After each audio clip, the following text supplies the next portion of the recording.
We have a very exciting guest today speaking with our students about internet safety. The Town Justice of North Castle, Judge Elyse Lazansky, is talking to our kids right now. I'm going to go in and take a look, and then we'll have an opportunity to speak with her about the issues she deals with our students and with students in general about internet safety. Let's go take a look. Hello, Judge Lazansky. How are you? Hi, Mr. Kotnecker. Thanks for talking with our students today. It's my pleasure. My first question is, in your presentation you talk about the First Amendment rights and free speech. Can you discuss what students and parents should know about the limitations of free speech? Is it true that kids can say whatever they want to each other? Well, we all love our Bill of Rights. They're very important to this country, and they're very important to us as individuals, too. And we love to say, I can say anything I want, I have free speech. And in fact, the First Amendment is definitely interpreted the most broadly of any of the amendments. Mm-hmm. However, you can't say anything you want, and the law does regulate language and speech that can be harmful. And that was set forth in the case called Schenck versus United States in 1919, which is during World War II. A bunch of dissident men, American citizens, published a flyer that was sent to soldiers who had been drafted saying, "Rebel against the draft. You know, don't be intimidated by the government." And they were actually convicted of conspiracy against the government.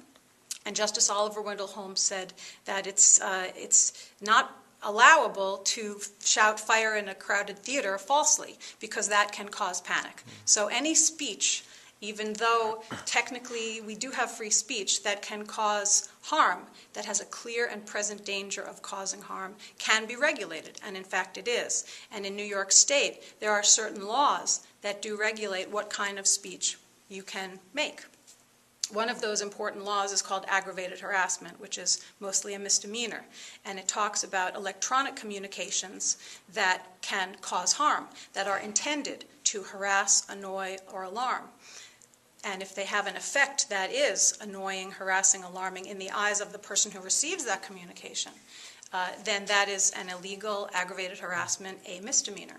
However, even if you don't intend to cause harm, but you say words or send a text message or an email that is likely to cause harm, that can be illegal also. So for kids who are constantly texting and not having that face-to-face communication where the tone of voice is clear to the other person and can be perceived, that can be illegal. It's not enough for kids to say, "Oh, I sent that text, that mean text, but I was only joking." So with aggravated harassment, intent is not necessarily needed? Intent is important, but it's not always needed if the words are likely to cause harm. And sometimes that can only be seen after the fact. Although a reasonable person can interpret what words are likely to cause harm, even if the person says, "I was only joking."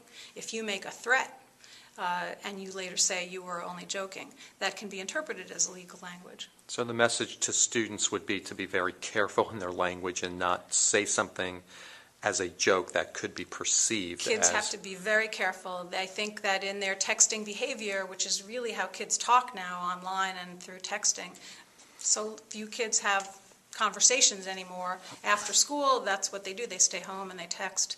And often conversations can get out of hand. It's very, very important not to say mean things, not to send angry text, not to send mean texts, because you can't say, "I was only kidding." You can't be seen smiling. You can't be responded to by the person who's receiving the text. What do you mean by that? And kids don't know always to do that, so it's really important. Never send a text when you're very angry. You can draft it and save it, and then read it the next morning, and chances are you won't send it then. And with sending information, we hear a lot about this term called sexting, this idea of disseminating indecent material. What is that exactly, and what should a student do if they receive something unsolicited that's indecent? Disseminating indecent material to minors is most often a felony, and it has different levels of felony depending on the behavior that's involved. So kids sometimes think it's fun to send suggestive pictures either of themselves or to forward suggestive pictures that they've received. However, that is a felony, especially if you are, especially if you're sending it to a minor. Minors are people under 17. So if you are a minor sending something else to a minor that is suggestive, and when I say suggestive, what I mean is that depicts nudity or some kind of sexual conduct of any sort. Can it be language as well as photographs, It can also images? be language, and in fact it can be, it is often both. And if you send a suggestive picture that depicts nudity or sexual conduct and you invite the person to engage in sexual conduct, then that is a higher level of felony, a D felony, punishable by a state prison sentence. And it's very important for kids to be aware of, because teenagers don't always think about the consequences of posting fun pictures, or what they think are fun pictures, that not only are permanent but can be very harmful and illegal also.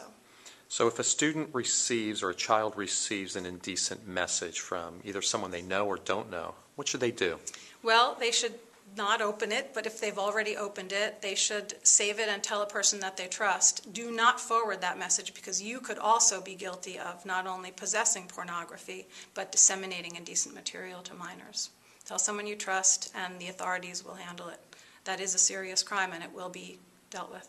With access to the internet, students are very comfortable with talking to people online now. The gaming that's available online encourages students to become friends with people they don't know, and they're basing it on just a profile or a username that someone else has. What advice would you give to students about talking to or making friends with or friending people that are that they have no knowledge of who these people are? That is something that's really common. You go online and play Call of Duty or Halo, and profiles pop up if you have the internet access on it, and you don't always know who you're playing with. And I think it's really, really important to only play games on the internet with who you know, kids that you know. There are people around the world, and very close to our home, that spend all day online looking for vulnerable kids who are going to respond, that they can then groom and perhaps even meet and do harm to. So, and you don't know who that's going to be when you're just playing a game with them. That grooming takes place over a period of time, and it starts very innocently, but it can lead to much more harmful contact. So never play online with a stranger. Always know who you're playing with. Never agree to meet anybody that you've met on the internet. And if you are in a chat room and someone's name comes up that you don't know, you've got to block them. Don't talk to them.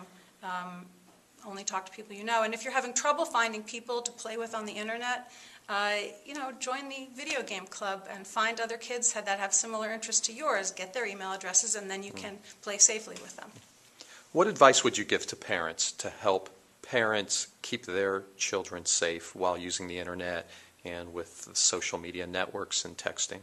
I think it's really important for parents to be aware that a lot of kids' social life now happens on the phone and on the internet, and so they're not always aware. It's much harder to monitor what your kids are doing and talking about with their friends, and that's a scary thing.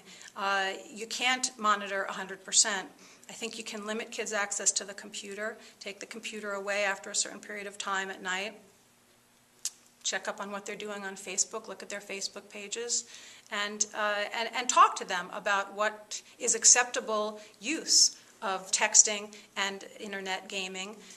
Tell them what you expect kids to do, and tell them that it's not always easy to understand that jokes are being said when you are texting someone. Don't have an argument over the text with your friends. If someone says something to you that you don't like, say, let's talk on the phone, or let's have a conversation about this. That's pretty hard to do, but parents need to know that kids need to have the resources for handling this kind of thing, and parents need to tell their kids, if you see this happening, let me know. If you are the victim of some kind of bullying or inappropriate contact or inappropriate pictures, let me know and I can help.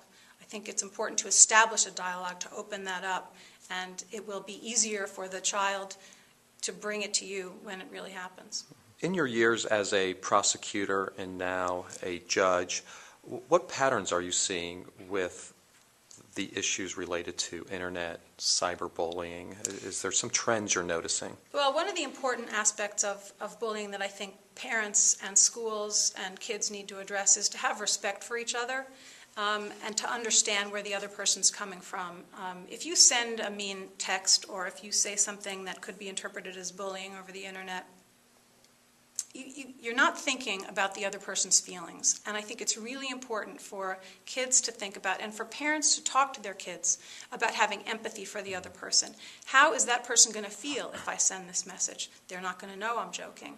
And how do you feel if you get a mean message? And if kids begin to think about that, then they can address it better. Also, what's the kind of thing that makes a bully? Sometimes stress and frustration can cause someone to lash out against other people. And bullies do exhibit this kind of aggressive behavior.